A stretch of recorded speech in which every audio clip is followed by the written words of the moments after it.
है हमारी भारत माता को कि हमको मां कहने वाले लोग आज अपने को हिंदू बताने में शर्म करते हैं। हमारे शंकर नहीं बचेंगे, हमारी दुर्गा काली गायत्री नहीं बचने वाली है।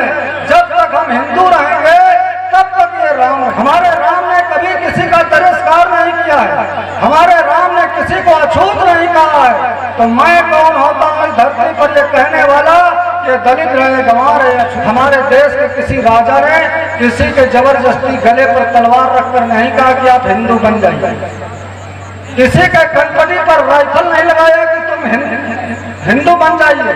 हमको लड़ना पड़ेगा। आज समाज के अंदर दुश्मन हमको नहीं गिरा रहा, केवल हिंदू स्वयं को स्वयं गिरा रहा। कौन बचाएगा हमारी संस्कृति को? प्रभु के विशेष कृपा पात्र ऐसे आदरणीय गुरु जी जिन्होंने इस रामलीला की स्थापना किया और आज हमको बताया कि 28वां वर्ष होने वाला है। निरंतर 28 वर्षों से समाज को प्रेरणा देने का काम, समाज को संस्कार देने का काम जो इस मंच से हो रहा है, तो निश्चित ऐसी समिति पर प्रभु राम की विशेष कृपा होगी, जिसके कारण ये सफल आयोजन अनवरत चलता जा रहा है। तो ऐसे समिति के सभी कार्यकर्ताओं को मैं सादर प्रणाम करता हूँ। अपने स्वर के माध्यम से, संगीत के माध्यम से व्यासपीठ पर विराजमान व्यास जी, ऐसे सरस्वती पुत्रों को मैं सादर प्रणाम करता हूँ। अपनी कला के माध्यम से समाज को प्रभु का संदेश देने वाले ऐसे कलाकार बंधुओं को मैं सादर प्रणाम करता हूँ। वो भले राम नहीं है लेकिन राम के पात्र हैं। इतना ही क्या कृपा कम है प्रभु की कि वो राम के पात्र हैं। तो मैं ऐसे सभी कलाकारों को सादर चरण स्पर्श करता हूँ। हमारे सामने विराजमान दूर दराज से आए हुए, बताया हमको लगभग 30 गांव से लोग यहाँ पर रामलीला देखने आते हैं और अनवरत आते हैं, बड़ी संख्या में आते हैं। बच्चे, बूढ़े, जवान, महिलाएं, बेटी बेटियां सब आते हैं। तो निश्चित इस मंच पर इनका विश्वास है, जिस कारण लोग अपने घरों को छोड़कर यहाँ पर सारी रात राम के चरित्र का दर्शन करते हैं। बोलिए राजा रामचंद्र की। कुछ लोगों ने जय नहीं बोला है। इनको विचार करना चाहिए कि हिंदू है कि नहीं है। कौन है जो यहाँ पर बैठा है राजा राम की जय नहीं बोल सकता? बोलिए राजा रामचंद्र की। आज समाज की पीड़ा है, आज समाज के अंदर एक बहुत बड़ा दुख है, और वह दुख किसको है? वह दुख है हमारी भारत माता को कि हमको मां कहने वाले लोग आज अपने को हिंदू बताने में शर्म करते हैं, अपनी जात बताने में स्वाभिमान महसूस करते हैं। तो अगर हम जात पर जिएंगे तो हमारा राम नहीं बचेगा, हमारा शंकर नहीं बचेंगे, हमारी दुर्गा काली गायत्री नहीं बचने वाली है। जब तक हम हिंदू रहेंगे तब तक ये राम रहेंगे। इसलिए राम को बचाना है तो हमें हिंदू बनकर रहना पड़ेगा। तो एक बार दोनों हाथ उठाकर बोलिए, गर्व से कहो हम हिंदू हैं, गर्व से कहो, गर्व से कहो हम हिंदू हैं। हिंदू कौन है? हिंदू धरती का पुत्र है। जिस तरह से यहाँ पर सूर्य की आवश्यकता महसूस की जाती है, जिस तरह से हवा की आवश्यकता, जल की आवश्यकता, धरती की आवश्यकता है, उसी तरह अगर इस धरती को बचाना है तो हिंदू को बचाना पड़ेगा।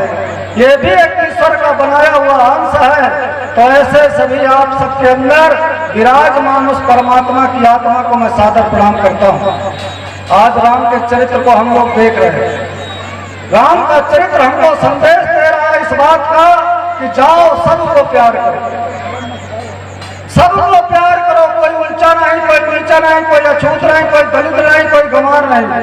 क्योंकि हमारे राम ने कभी किसी की उपेक्षा नहीं किया है, हमारे राम ने कभी किसी का तिरस्कार नहीं किया है, हमारे राम ने किसी को अछूत नहीं कहा है। तो मैं कौन होता हूँ इस धरती पर ये कहने वाला कि दलित रहे, गंवार रहे, अछूत है।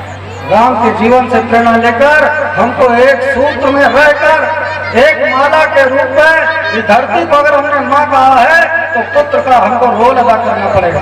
आज पुत्र का रोल वही है।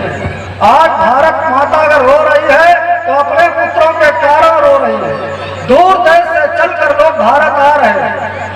हमारे देश के किसी राजा ने किसी के जबरदस्ती गले पर तलवार रखकर नहीं कहा कि आप हिंदू बन जाइए। किसी के कंपनी पर राइफल नहीं लगाया कि तुम हिंदू बन जाइए।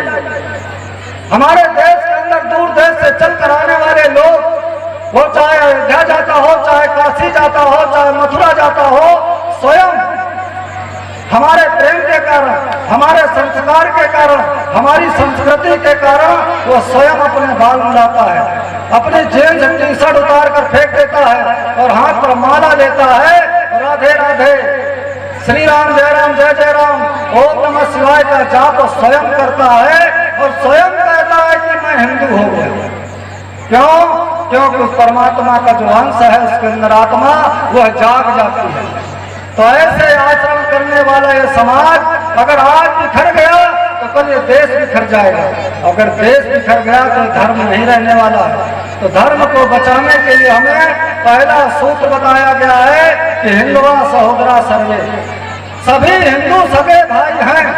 कोई भी हिंदू ऐसा नहीं है जो अछूत हो, ना हिंदू पतितो भवेत्, कोई भी हिंदू ऐसा नहीं है जो पतित हो। हमारे देश के अंदर भगवान तो भगवान है, हमारे देश के अंदर पत्थरों ने भी अछूत को स्वीकार नहीं किया, ऊंच नीच नहीं स्वीकार किया। दक्षिण भारत के अंदर कुपी नाम का एक स्थान है, वहां पर एक भगवान कृष्ण का मंदिर है, आज उसका नाम कनकदास मंदिर है। एक बार की घटना है कि उस मंदिर पर आरती हो रही थी। आरती होते होते एक भक्त आता है, वो भी आरती गाना शुरू करता है। लोग कहते हैं कि आपका स्वर बहुत अच्छा है, आप तो सरस्वती के पुत्र हैं। वह आरती गाने के बाद बोले आप भजन गाइए। जब वो भजन गाता है तो बोले वाह क्या सुंदर आवाज है आपकी। उसके बाद एक लोग पूछते हैं कि आपका परिचय क्या है, तो उसने कहा मेरा नाम कनकदास है। लेकिन हिंदुओं का स्वभाव होता है कि पूरा नाम बताइए, पूरा नाम बताइए। तो कहता है मेरा नाम कनकदास गंवार है। इतना सुनते ही वहां पर उपस्थित लोगों ने उसको लात मार के, धक्के मार के, चाटा मार के मंदिर से नीचे उतार दिया। वो रोता रहा, चिल्लाता रहा कि मैं भी तुम्हारे जैसा हिंदू हूँ, मैं भी कृष्ण को मानने वाला हूँ। फिर भी लोग नहीं माने, उसको मंदिर से नीचे धक्के मार कर उतार दिया। जहां तक वो आया था वो मंदिर धुला गया। पुजारी जी ताला मार के घर चले जाते हैं, सुबह पुनः आते हैं। आने के बाद देखते हैं ताला खोलने के बाद कि भगवान जो ऐसे था, भगवान ने दरवाजे की तरफ पीठ कर लिया था। वो पत्थर की मूर्ति थी। उसने अपना मुंह फेर लिया उस गांव से। वो पुजारी जी गांव जाते हैं, गांव में जा बताते हैं कि भगवान ने गांव से मुंह फेर लिया, चलिए सारा गांव इकट्ठा हो। क्या हो गया, क्या हो गया? उसी को कारण बताया जाता है कि रात में कनकदास आया था, उसको मारकर भगा दिया गया। लोग उसको ढूंढ कर लाते हैं, मंदिर पर स्थापित करते हैं। आज भी अगर आप उस मंदिर पर जाएंगे तो मंदिर के पीछे खिड़की बनाई गई है, उसमें कनकदास गंवार लिखा है। तो हमारे देश के पत्थरों ने जब छुआछूत नहीं स्वीकार किया तो मैं तो जिंदा उस राम का स्वरूप हूँ, छोटा सा अंश हूँ। तो आज इस रामलीला के मंच से मैं निवेदन करना चाहता हूँ कि अपने संस्कृति और परंपराओं को बचाने के लिए हमको लड़ना पड़ेगा। आज समाज के अंदर दुश्मन हमको नहीं गिरा रहा, केवल हिंदू स्वयं को स्वयं गिरा रहा। अभी मैं कई रामलीला मंचों में जाकर आया हूँ, कई कथाओं पर, कई भागवत पर मैं जाता हूँ, कई जागरण पर जाता हूँ। कितना अभद्र नाच हो रहा है। हमारे शंकर शराब पीकर पार्वती के साथ डीजे पर नाच रहे हैं, हमारे कृष्ण शराब पीकर राधा के साथ डीजे पर नाच रहे हैं। कौन बचाएगा हमारी संस्कृति को? दुश्मन तो बहुत दूर खड़ा है। हम अपने सामने जो समाज का नेतृत्व करने वाला समाज है, वही आज रामलीला के मंच पर बोली लगा रहा है उसकी। एक अभी मैं गया था फर्रुखाबाद का एक चेयरमैन का फोन आता है मेरे पास कि भाई साहब मैं रामलीला का अध्यक्ष हो गया। तो हमने कहा बधाई हो आपको। तो कहता है कुछ पात्रों का हमारा बुकिंग करवा दीजिए, आपका परिचय है सबसे। तो हमने कहा ठीक है, पैसे बताइए, कितना पैसा देंगे? तो बोलता है भगवान राम आने चाहिए 1000 वाले, परशुराम आना चाहिए 5000 वाले, लक्ष्मण आना चाहिए 7000 वाले। और एक सपना चौधरी है, जितना रुपया मांगेगी उतना रुपया देंगे। कौन है ये जो राम की कीमत 1000 रुपया लगाता है और कम कपड़े पर नंगा नाच करने वाली का 1 लाख रुपया देने को तैयार है? अगर ऐसा नेतृत्व होगा तो ये धर्म नहीं बचेगा। तो धर्म के ठेकेदारों से मैं आगाह करना चाहता हूँ कि बजरंग दल और विश्व हिंदू परिषद अगर मंचों पर ऐसा नंगा नाच देखेगा तो सामने जूता लेकर बैठेगा, फिर नाचने वालों को चुप नहीं रहेंगे। ऐसे संस्कारित रामलीला का स्थापना करने वाले आदरणीय गुरु जी 28 सालों से आज सबका समाज को संस्कारित करने का काम करते हैं। एक व्यक्ति संस्कारित होता है तो एक परिवार संस्कारित होता है, एक परिवार संस्कारित होता है तो मोहल्ला संस्कारित होता है, मोहल्ले से गांव, गांव से देश बनता है। आप सब मिलकर इस भारत को विश्व गुरु बनाएंगे। इन्हीं शुभकामनाओं के साथ दीपावली की हार्दिक शुभकामनाओं के साथ सभी को जय जय श्री राम।